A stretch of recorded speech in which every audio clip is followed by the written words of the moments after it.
start again. It's a rich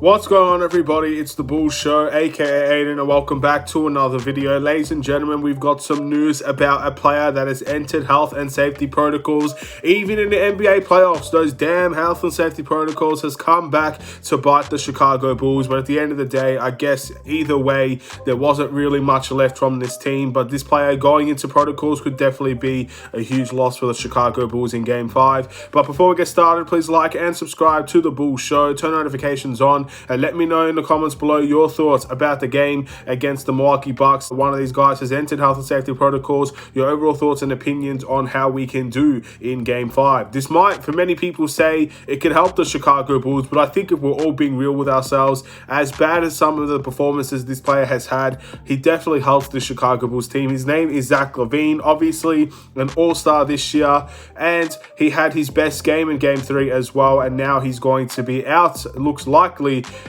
because again, he's in health and safety protocols. This absolutely sucks if you're a Chicago Bulls fan, and maybe for many people this series was already over. For many people, we thought we had a chance to win the game and we could have got it to Game 6. Regardless of that, with all that being said, Zach LaVine is not going to play in Game 5, and he is now in health and safety protocols. So I don't know why health and safety protocols is even still a thing, considering that you can still play when you're unvaccinated, like a guy like Kyrie Irving. So I don't know why health and safety protocols is a thing. But regardless of that fact, in my opinion, personally, this doesn't mean much to me whatsoever. I feel like at the end of the day, most likely this game is going to end in 5 or 6.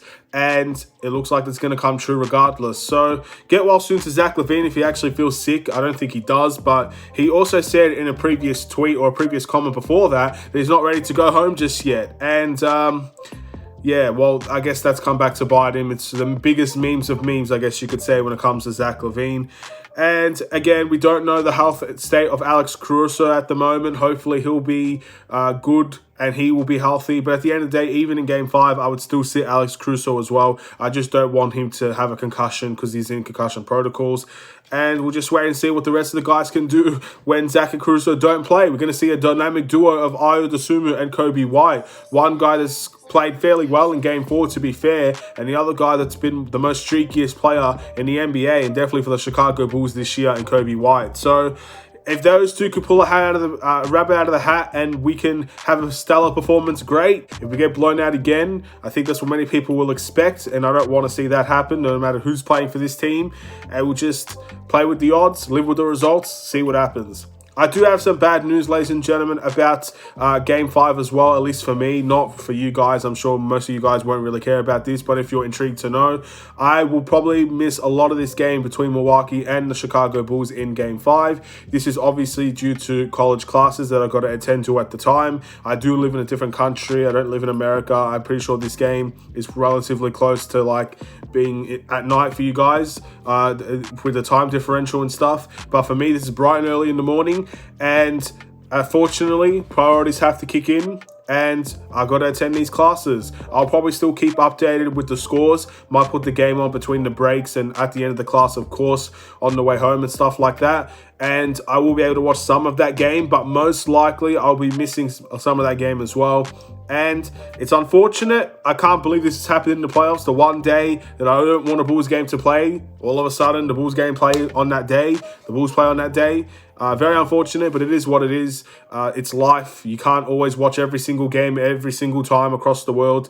And yeah, I'll live with the results regardless if I watch or not. Maybe I'm that bad luck charm where if the Bulls win this game and it's because I'm not watching. And if that's the case, I may just not watch another game again just for the Bulls' sake to try and qualify. But again, we'll see. We'll wait and see what the Bulls can do in Game 5. This is definitely a big blow, and this will have to force us to make some adjustments in this team. I personally can see Tristan Thompson now starting in this team because Zach LaVine's out, and we play DeMar DeRozan back at shooting guard, and we get Ayo into the point guard position. I honestly feel like we can do that now, but again, Billy has to make those decisions, and we'll live with the results. Have a wonderful and safe day. Stay safe, stay healthy, stay tuned for more. Take care, and peace.